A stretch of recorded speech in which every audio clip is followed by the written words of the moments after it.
સ્વાગત છે આપ સૌનું મારી ચેનલ પર। તો મિત્રો ધોરણ 10 બરાબર ને, ધોરણ 10 બોર્ડ એક્ઝામ પેપરનું સોલ્યુશન આપણે જોવા જઈ રહ્યા છીએ મિત્રો। તો સૌથી પહેલાં જો તમે મારી ચેનલ પર નવા હોય તો ચેનલને લાઇક કરો, શેર કરો, સબસ્ક્રાઈબ કરો। અને આ આપણી ચેનલ માટે એક વોટ્સઅપ ચેનલ પણ છે, તેની લિંક પણ ડિસ્ક્રિપ્શન બોક્સમાં મૂકવામાં આવેલી છે, તો તમે એ પણ જોઈ લેજો। ઓકે મિત્રો, તો જો તમે મારી ચેનલ પર નવા હોય તો ચેનલને લાઇક કરો, શેર કરો, સબસ્ક્રાઈબ કરો। ચાલો તો આપણે જોઈએ। ઓકે, તો સંસ્કૃતમાં જે છે તે તમને આ ગદ્ય વિભાગ પહેલાં આવશે, બરાબર ને? તે પ્રમાણે આપણે જોવાનું છે કે આજે એનો અનુવાદ કરવાનો છે, બરાબર ને? તો મિત્રો, પૂરા એકસ્મિન જલાશયે અનાગત વિદ્યા પ્રત્યુત્પન્નમતી યદ ભવિષ્યતિ ત્રયો મત્સ્યા વસંતિ સ્મ। એટલે શું થાય કે એક સરોવરમાં અનાગત વિદ્યા, પછી પ્રત્યુત્પન્નમતી, યદ ભવિષ્ય, બરાબર ને, યદ ભવિષ્યતિ નામના 3 મત્સ્યો રહેતા હતા, એટલે 3 માછલીઓ રહેતા હતા। ઓકે મિત્રો, તો આખું આ જે છે એનું જે સોલ્યુશન છે અહીંયા આપણને આપેલું છે, બરાબર?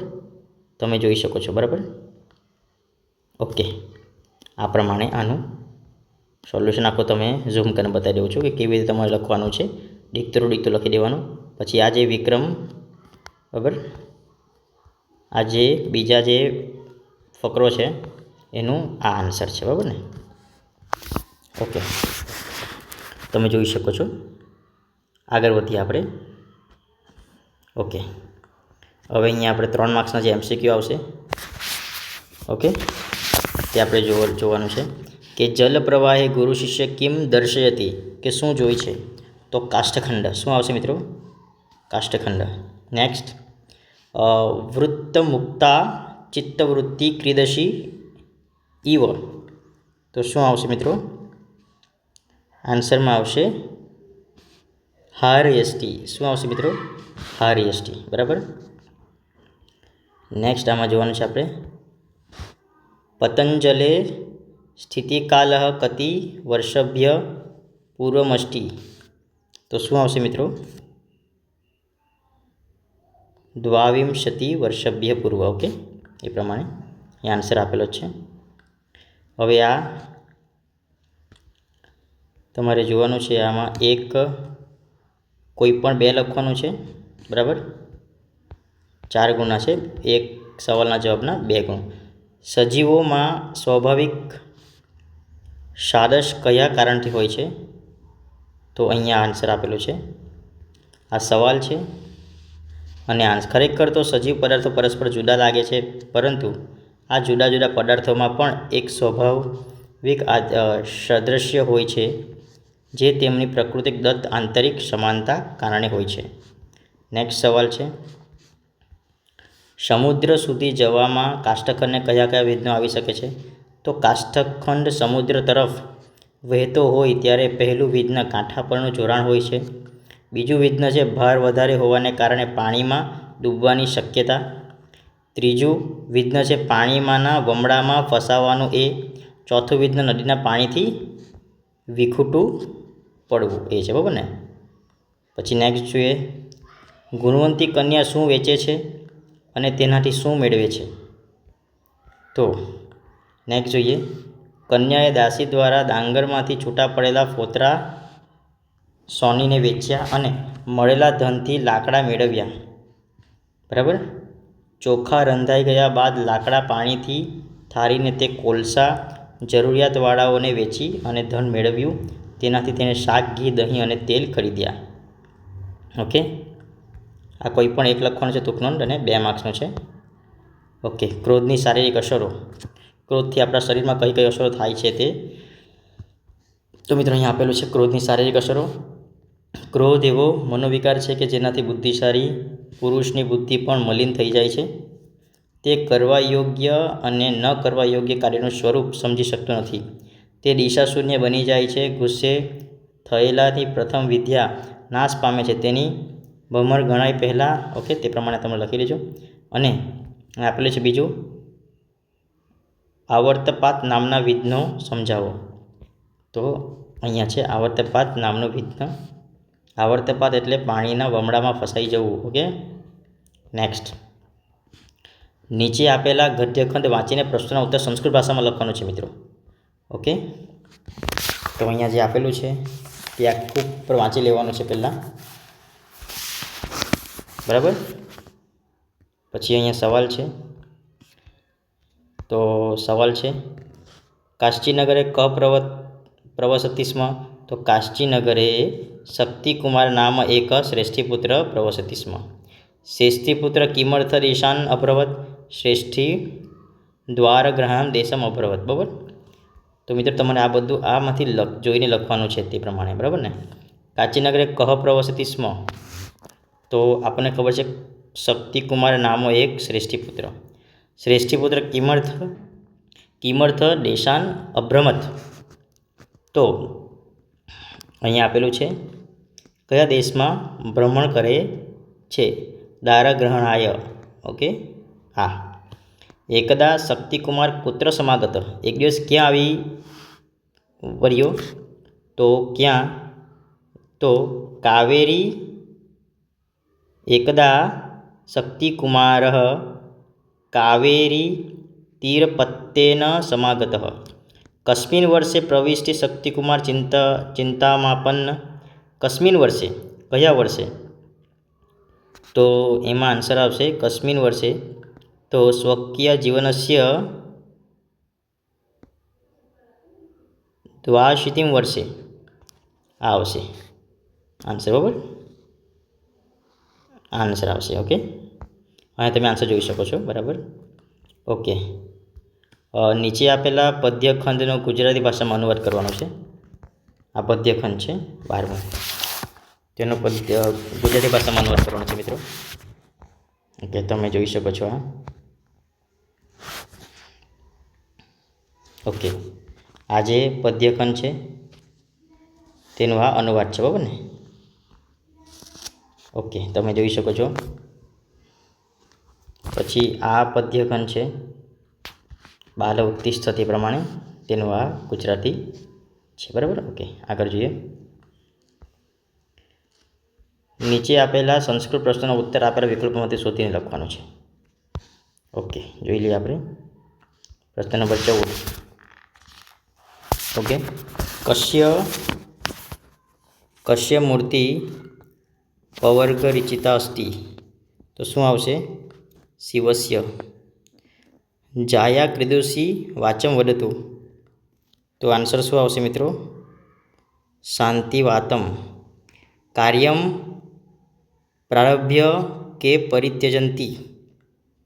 તો શું આન્સર આવશે. મધ્યજનાહ. ઓકે, નેક્સ્ટ આપણે જોઈએ કે ઋષિ સૂર્ય પાસે શાની યાચના કરે છે. તો ઋષિ સૂર્ય પાસે આ યાચના કરે છે કે હે સૂર્યદેવ, સર્વ દુષ્કર્મો દુર્ગુણો દૂર કરો અને અમારે માટે જે કલ્યાણકારી હોય તે અમને પ્રાપ્ત કરાવો. ગુરુ કેવા હોવા જોઈએ. ગુરુ અધિગત તત્વ અર્થાત જેણે સંપૂર્ણ તત્વજ્ઞાન પ્રાપ્ત કર્યું છે એવા, અને જે સતત શિષ્યના હિત માટે તત્પર હોય એવા હોવા જોઈએ. પછી ગીતામૃતમ પાઠનો આધારે કોની બુદ્ધિ સાત્વિક ધરાવે છે. તો ગીતામૃતમ પાઠના આધારે જે મનુષ્ય પ્રવૃત્તિ અને નિવૃત્તિ, કર્તવ્ય ન કર્તવ્ય, ભય અને અભય તેમજ બંધન અને મુક્તિને જાણે છે તેને બુદ્ધિ સાત્વિક ગણે છે, બરાબર. જટાયુ પાસે કયા આયુધો હતા. તો જટાયુ પાસે તીક્ષ્ણ નહોર, પાંખો અને ચાંચ 3 આયુધો હતા. ઓકે, આ 2 શ્લોક પૂર્તિ કરવાની છે, કોઈ પણ 2. સમગચ્છદ્વમ સમવદ્વમ સંવો મનાંસી જાનતા દેવા ભાગમેથા પૂર્વે સંજનાના ઉપાસતે. અનાથો દરિદ્રો જરારોગયુક્તો મહાક્ષીણદીન સદાચાર્ય વક્ત્ર વિપત્ત પ્રણિષ્ટ પ્રવસ્ત સદાહમ ગતિસ્ત્વન ત્વમેકા ભવાની જાતસ્ય હિ ધ્રુવ મૃત્યુ ધ્રુવમ જન્મ મૃતસ્ય ચ તસ્માદ પરિહાર્યર્થે નત્વમ શોચિતું મહર્ષિ. ઓકે, વ્યાકરણ વિભાગ જોઈ લઈએ આપણે. આ તમારે નાટ્ય વિભાગ, આ તમારે એનું ભાષાંતર કરવાનું છે, બરાબર. અહીંયા આ પ્રમાણે આપેલું છે. ઓકે, બંને. હવે આ પ્રશ્ન નંબર 26.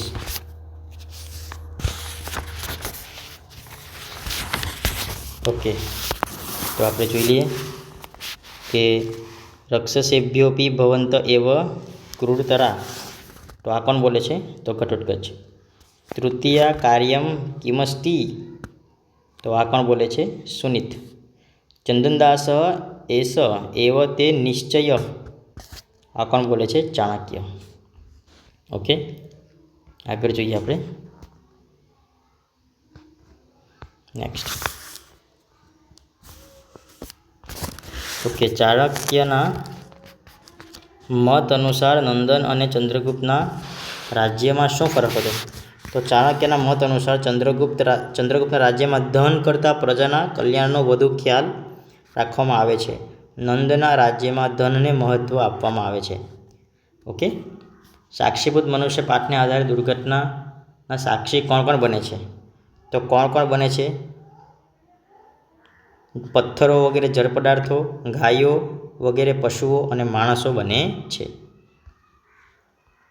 વિદ્યાભ્યાસ શા માટે કરવો જોઈએ? તો ભણ્યા વિના વિદ્યા પ્રાપ્ત થઈ શકતી નથી. વિદ્યા વિના મનુષ્યને સુખ મળતું નથી, તે નક્કી છે. તેથી ધર્મ, અર્થ અને મોક્ષ માટે વિદ્યાભ્યાસ કરવો જોઈએ. ધર્મ, અર્થ અને મોક્ષ માટે. મિત્રો, આ બધા આન્સર અહીંયા આપેલા છે, બરાબર ને? ઓકે, હવે સંક્ષિપ્તમાં લખવાનું છે, ટૂંક નોંધ લખવાની છે, બરાબર ને? ઓકે, કૃષ્ણનો સંદેશ. મિત્રો, જવાબ આપેલો છે અહીંયા, કૃષ્ણનો સંદેશ 32માં, બરાબર? કૃષ્ણનો સંદેશ. પછી શાંડિલ્યનું પાત્રલેખન, તો અહીંયા આપેલું છે શાંડિલ્યનું પાત્રલેખન, બરાબર. પછી છે ચંદનદાસનું પાત્રલેખન, તો આ ચંદનદાસનું પાત્રલેખન પણ અહીંયા આપેલું છે. ઓકે, સંસ્કૃતમાં વાક્ય બનાવવાનું છે અહીંયા. ઓકે,